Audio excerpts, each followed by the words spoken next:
Hello everyone, welcome to the Catacombs Conquest gameplay video. We really appreciate you supporting our Kickstarter campaign, and hopefully this video will be able to answer some of the questions that you had about how the game works and how it plays. Okay, so here's the game set up, ready to play. You'll see the cardboard barrier walls here. The artwork on the walls is from Catacombs. However, the color scheme is complementary in the final artwork for Conquest to the playmat, which we'll move on to next, which is here. The playmat is a neoprene style mat. It's a standard size, and it has these circles printed on it which indicate where the obstacle discs and character discs are placed at the beginning of the game. This allows you to quickly and fairly set up a game and get going. The playmat also provides an optimal surface for the discs to travel across.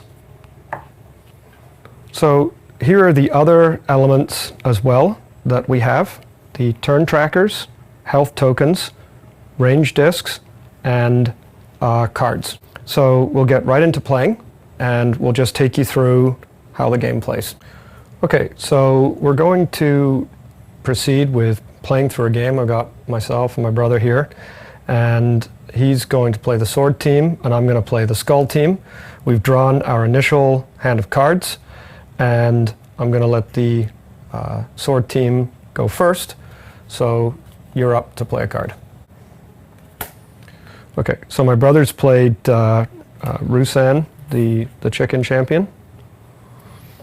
And Rusan performs a rush shot, then a melee shot, inflicting 1 point of damage, and then another rush shot, and then he moved an obstacle disc. This disc comes back onto the board in the location where it departed, and he flips over his turn tracker, and that second shot in the sequence was a melee shot. That inflicts a point of damage on the skull team, so we take one of these away. Okay, so now it's my turn to play as part of the skull team. I have to take an action with the gray character disc because that's what the turn tracker indicates. So I'm looking at my cards here, and I'll go with the Gorgon. And so this is another card that allows me to take 3 shots, like what my brother did. However, this card also has an ability associated with it, and that ability is Fear. Perform a rush shot with one of your opponent's character discs. So we're going to do that afterwards. So in this particular case, the ability does not, it doesn't happen during the shot sequence, it's after the shot sequence. So I'm going to proceed here. So this is a melee shot, so that could have inflicted damage, but it didn't. Now I'm doing a rush shot, but I'm now set up for my fireball shot, which is a ranged attack, and I hit that sword team character disc, and that's going to inflict 1 point of damage because that's what a fireball shot does. I now execute that rush shot with one of the character discs. So I can bring this one out on the sword team. And that was my Fear ability that kicked in there as part of that card. So the Gorgon card is really pretty good in these opening stages. So now I get to move an obstacle disc. So I'm looking here, and strategically I know that the green disc on the sword team is the one that's going to be taking an action next. So I want to do my best to protect my characters. That unfortunately wasn't particularly effective, but my turn ends, and I flip this turn tracker over. And now it is the sword team, and the first step now, of course, is to draw a card.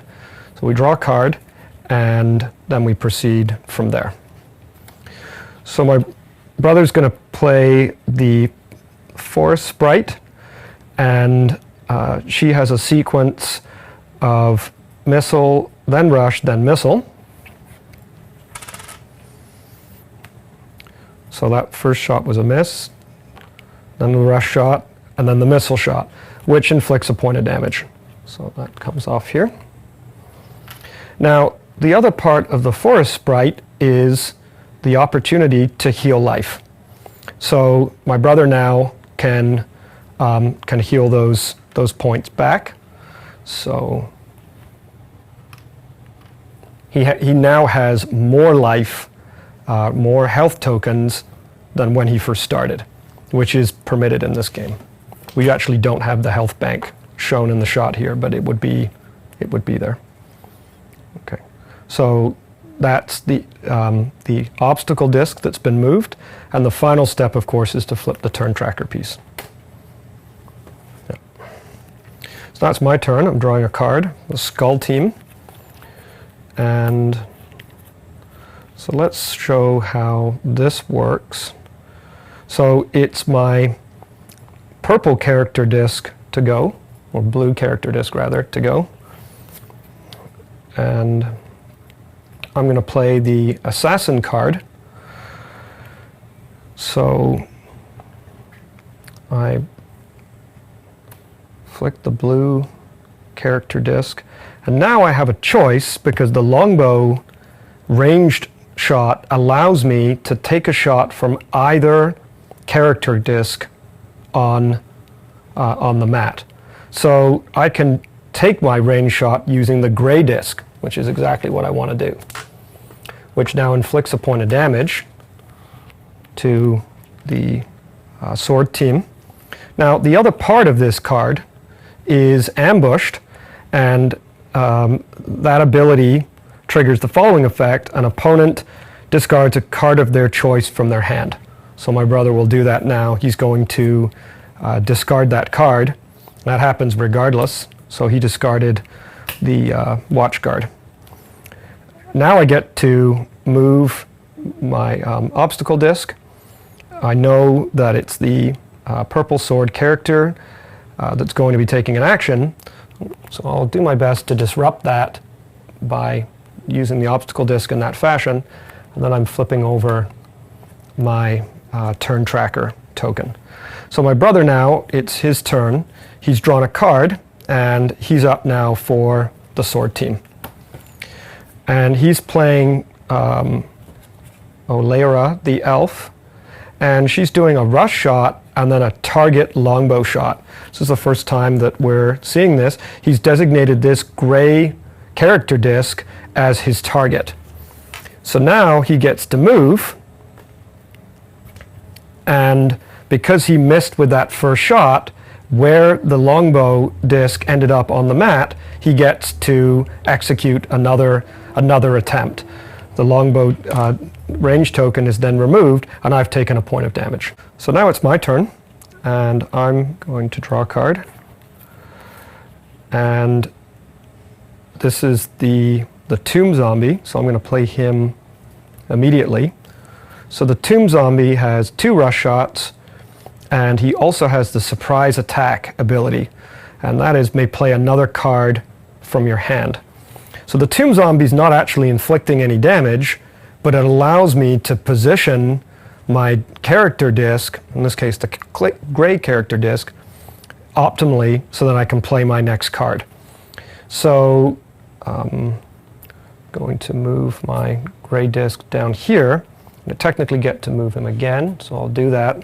I'm very, very close by. Now I get to do my surprised attack. And I'm going to play the Shaman. Okay? And he does a melee shot as part of his sequence by default. That inflicts a point of damage. And this is to give you a sense now of how you can combo some of the cards. So his ability now is draw 1 card and play it immediately. So I'm drawing now 1 card from my deck, which turns out to be the Sorcerer, and I'm playing my Sorcerer card now immediately. So the Sorcerer now does a melee shot, that's 1 point of damage, and then a fireball shot. And that's another point, and I'm taking them from the Skull Team by mistake. Okay, there we go, thanks. So that's the end of my turn. And I'm now moving one of the obstacle discs, bearing in mind that it is the green sword team character that's going to be taking an action. So I flick the obstacle disc there, and then I flip that turn tracker over. So that gives you a sense as to how the game is played and the overall flow of it. You're playing your cards, you're executing the shot sequences and the abilities. We didn't get into showing you some of the armor cards and how they work, but it's really pretty straightforward. Okay.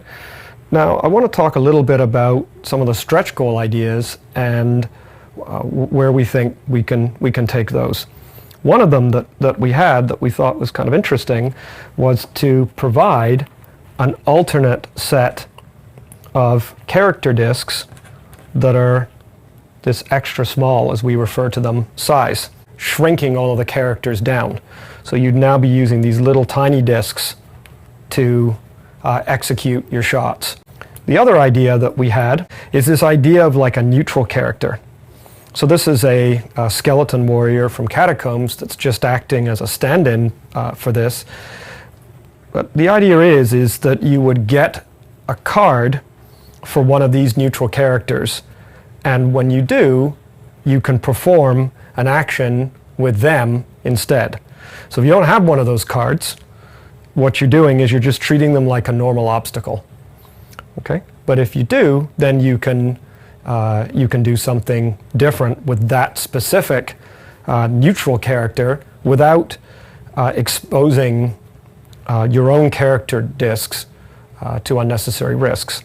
And one of the characters that we have shared with you that we thought would be appropriate for this idea is Death, which is represented by the skeleton knight sitting on that donkey. It's actually one of the Kickstarter profile pictures that we published in our last update. So that's Death, and we have some other ideas for another neutral character as well. Okay. One of the other stretch goals that we had in mind was the idea of a duel.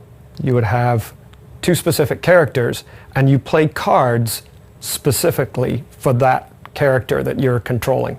So one player, say, is controlling a knight, and the other player is controlling a monster, and you play those cards, and you fight it out in the arena, and there'll be some variations in gameplay as a result. So hopefully that gives you a sense as to how the game is played and some of the stretch goal ideas that we have. We do appreciate your support, and continue to share the campaign with your friends.